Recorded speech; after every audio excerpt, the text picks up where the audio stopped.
திண்டுக்கல் மாவட்டம் வேடசத்தூர்ல எத்தனை பேருக்கு வேலை கிடைச்சது?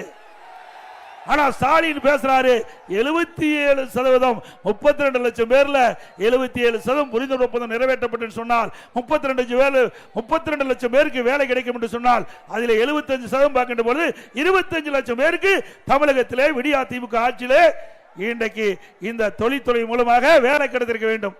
அத்தனை பொய் செய்தானே, பொய்யாத்தானே செய்தி வெளியிட்டாரு. இதற்கு பிரதான எதிர்க்கட்சி அனைத்து இந்திய அண்ணா திராவிட முன்னேற்ற கழகம், அது மக்களால் அங்கே கொடுத்திருக்கிறீங்க. பிரதான எதிர்க்கட்சி மக்களுடைய குரலை ஒலிக்க செய்ய வேண்டும், மக்களுடைய பிரச்சனைகளை எடுத்து சொல்ல வேண்டும். அதான் பிரதான எதிர்க்கட்சியுடைய பணி. அந்த நோக்கத்திலே நான் தெரிவித்தேன். இன்றைக்கு திரு ஸ்டாலின் அவர்களே, உங்களுடைய ஆட்சியிலே இன்றைக்கு 10 லட்சம் கோடி தொழில் முதலீட்டு ஈர்க்கப்பட்டதாகும், 922 புரிந்துணர்வு ஒப்பந்தம் போட்டதாகவும் நீங்கள் வெளியிட்டிருக்கீங்களே, அதற்கு வெள்ளை அறிக்கை வேண்டும். வெள்ளை அறிக்கை வேணும்ல, நீங்க தெரிஞ்சுக்க வேணும்ல.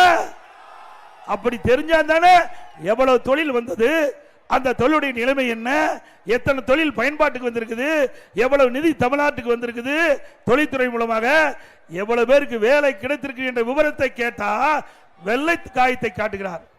திரு டிஆர்பி ராஜா அவர்களே, உங்களுடைய ஆட்சி வெற்றி விளம்பர ஆட்சி என்பதை நீங்கள் வெள்ளை காயத்தை காட்டி நிரூபித்து விட்டீர்கள்.